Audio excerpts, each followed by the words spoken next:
Skinwalker Ranch has gained pop culture status as a magnet for the occurrence of unexplained phenomena, ranging from UFO sightings to cattle mutilations, shapeshifter sightings, poltergeist activity, as well as the hitchhiker phenomena, where the paranormal travels with the visitors back to their homes. Let's explore.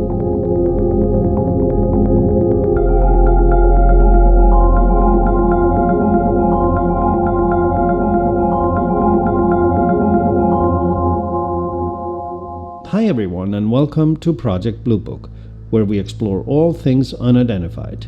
I am Thor, and thanks for tuning in. So, why is it called Skinwalker Ranch? The sizable 512-acre property sits in the Uinta Basin of eastern Utah, about 180 miles from Salt Lake City, on sacred lands of the Ute Tribe. The history of the region predates white settlers and speaks of repeated clashes between the Utes and Navajos, who made incursions from the south to capture Ute tribal members as slaves. Their clashes were violent and resulted in the death of many right there in the ranch's valley. Eventually, the Ute placed a powerful curse on the Uinta Basin that a skinwalker would haunt the area and attack anyone who resided or trespassed. A skinwalker is an evil spirit of Navajo lore, able to shapeshift into multiple animals, a coyote, a giant-sized wolf, and even turn into mythical creatures like werewolves walking on two legs, like Bigfoot, terrorizing anyone who dared to come close.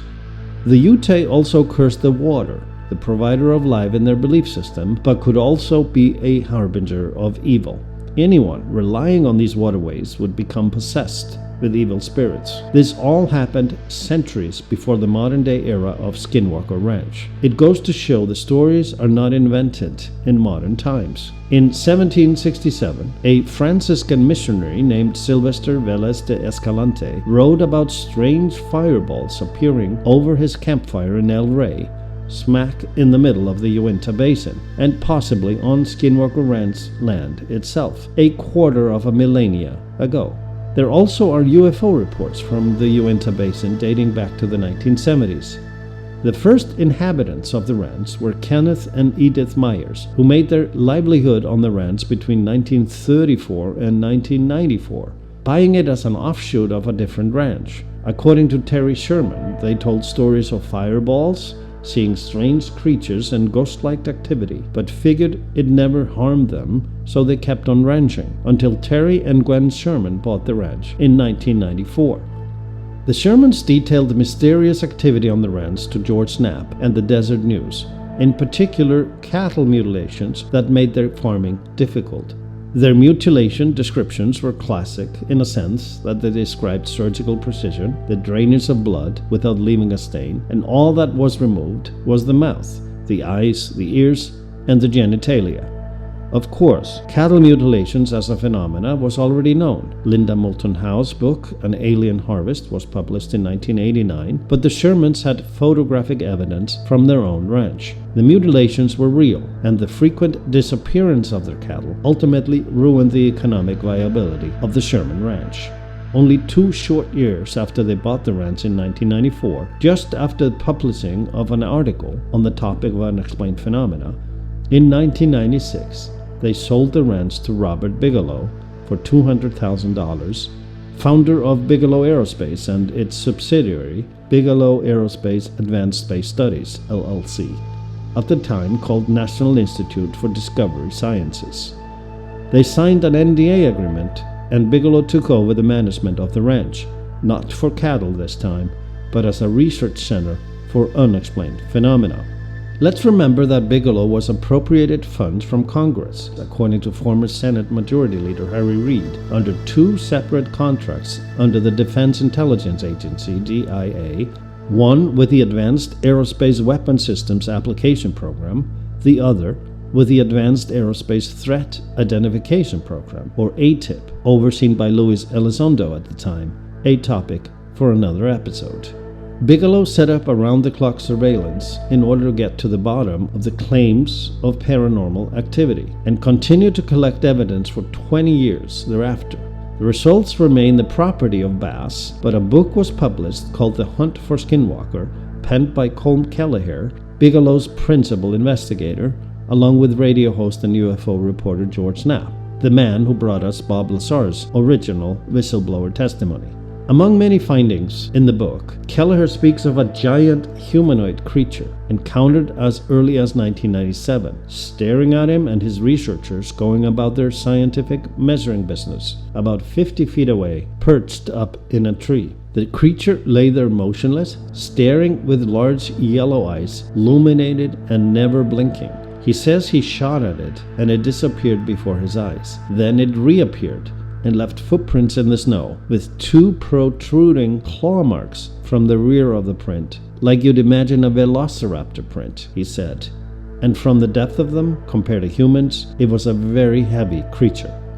In 1998, a police officer saw a large light plunge into the Bottle Hollow 420-acre reservoir that butts up against Skinwalker Ranch, and then it re-emerged from the water, flying off into the night sky. On another night in 2002, 4 young men standing on the reservoir shoreline saw a blue-white ball enter the reservoir, literally flying into it just a few feet from the shore, and then re-emerged seconds later in a new form as a shimmering belt-shaped shaft of light.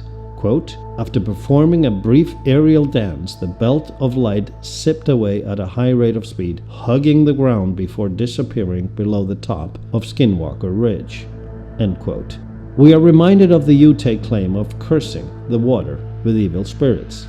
There is supposedly a mountain of data available from surveillance and research over 20 years of Bigelow rain, including, in 2010, Bigelow hired a photographer and retired U.S. Air Force Security Forces expert Christopher Bartell to observe and photograph the ranch at various times throughout the year. Bartell donated some of those photos, not proprietary to Bigelow Aerospace, to the University of Maryland Art Gallery for public study, which enables us to enjoy them here today. While on the ranch, natural biosensors worked overtime alongside Bartell in the form of 3 guard dogs, known of course for their ability to sense danger and the presence of the unknown when humans don't. A non-believer of unexplained phenomena, or UFOs, prior to arriving at the ranch, Air Force Special Forces photographer Bartell saw light orbs over the ranch. He heard bizarre sounds in the middle of the night and encountered oversized footprints leading to nowhere. Quoting Bartell, "You get a sense that the ranch was somehow communicating to me that it wanted rest, to be left alone." End quote. Perhaps it is tired of being investigated. It seems that in 2016, Bigelow exhausted his appetite for Skinwalker Ranch. He sold it to Brandon Fugal of Adamantium Holdings, who claims Bigelow had such profound and personal encounters on the ranch that he, Robert Bigelow, vowed never to put a foot on it again, according to Brandon Fugal. But Fugal also vowed to continue the research and assembled a team of multidisciplinary scientists and investigators, placing surveillance equipment throughout the property, and he hired a ranch superintendent to oversee the 3-homestead property by the name of Thomas Winterton, who still resides. He claims he arrived at the job as a skeptic and is now a firm believer in unexplained phenomena because he's seen it. Says Thomas, "Sometimes when arriving on the ranch, I get the sense of dread or fear overcome me. Sometimes the hair will stand up on my arms and I can't wait to get off the ranch fast enough." He was aware of the Ute curse and knew he shouldn't disturb the land, but the access roads needed improvement, so he worked on it. He says that's when he developed bumps on his head, and over the course of working a few days, his scalp completely separated from his skull. He quickly ended the road work. Fugal has described occurrences that run the gamut of unexplained phenomena, and they include transient radiation spikes, magnetic anomalies, and frequent and repeated unexplained malfunctions of instruments. One such instance describes a drone operating failure. Upon reboot, it indicated a strong magnetic interference. Investigator Eric Bard offers a theory, based on his current research, that suggests the presence of a focused energy source either above or below the ground at the ranch. He speculates about a portal or some sort of interdimensional phenomena, a technology of unknown origin, or even quote, sentient, precognitive, non-human intelligence, unquote. Fugal himself claims he brought curious unnamed dignitaries to the property in 2016 in broad daylight, and the whole delegation saw an undeniable 40-50 foot silvery disc performing impossible maneuvers in the sky, as if displaying it in front of them before disappearing. Later in the day, everyone's cell phone drained to zero, regardless of having had full charges moments earlier. The challenge for us with Skinwalker Ranch is that it remains in private hands.